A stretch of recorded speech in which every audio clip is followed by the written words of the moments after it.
It's an amazing privilege to work with a unique individual like Ray Vander Laan. It forces you to want to rise to a certain level of quality. The privilege of being able to work on a project like this is just once in a lifetime.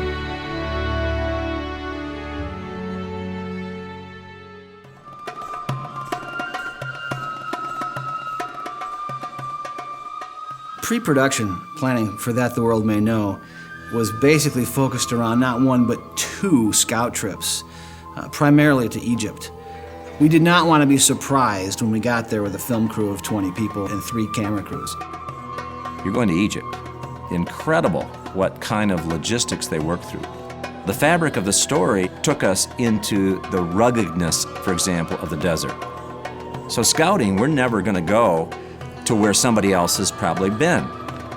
That's why the footage is so unbelievable.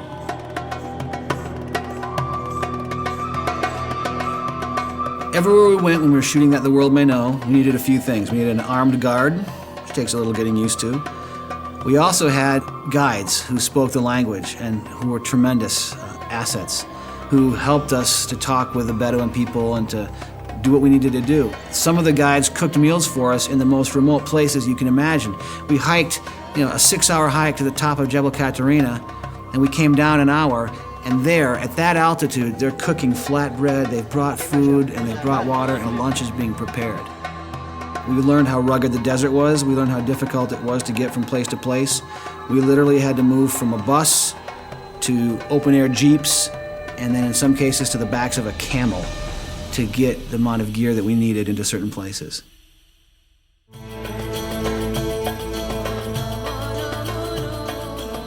We needed great cameramen for this program. We're talking about the kind of cameramen who are shooting the Discovery programs, who are working for PBS. They're the best in the business. And each cameraman was supported with a complete support team of 3 other guys and gals who were there with tripods, with monitors, carrying backpacks which were stuffed with batteries and lenses and tape, so that the cameramen were focused on the image and there was a support crew because the locations were rugged and they were difficult to get to. Everything had to be mobile. I think when we climbed Mount Katerina, it was just absolutely incredible because we were only going to go up with 2 crews. The 3rd crew wouldn't be denied, and they made it up too. There's a beauty in the desert that you'll never experience anywhere else. You can have all the green forests and everything else, but there's something incredibly beautiful about the desert. We have a team of editors here that work on this project. They're going to take all this material and they're going to digitize it and organize it so that it can be useful. At that point, I usually will come along with the massive amount of material, and my first pass is to try to contain the lessons into manageable chunks. Once we've approved the content, then I'll do a second pass through an edit, and I'll begin to integrate the B-roll and where the graphics are going to go and create the rough cut.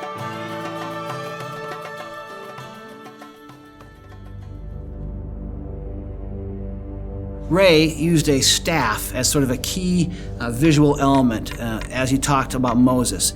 Aaron and Moses approach Pharaoh, throw the staffs on the ground, and they turn into a snake. Those kind of special effects are fantastic. If you're going to teach about Moses and the Exodus, sooner or later you're going to get the parting of the Red Sea. We created a scene where we shot people in front of green screens and blew wind in their faces and lit it as if it was nighttime, and then we did composites and layers to kind of create the suggestion of a wall of water. We really wanted to sort of take you there with sound and with human emotion.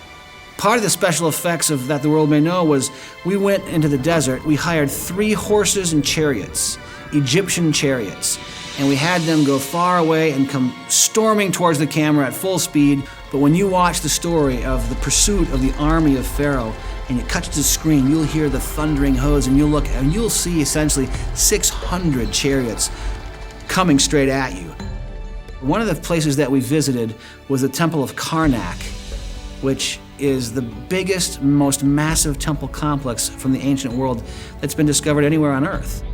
And as we fly through it with the 3D graphics and then we dissolve into the real footage from the scene, the audience is oriented. They know right where they are and right where they're looking at. And it required the combination of 3D graphics, composites, and then some great work on the part of our graphic artists.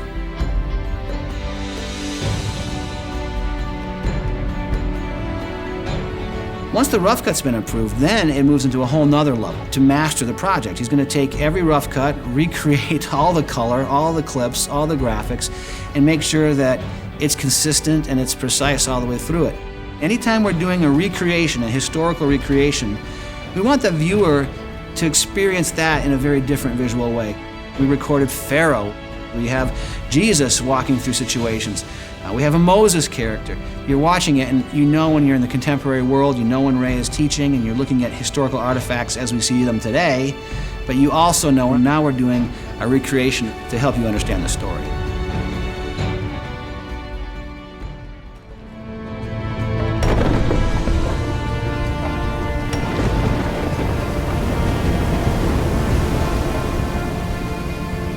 Another huge part of post-production that a lot of times people don't appreciate is sound design.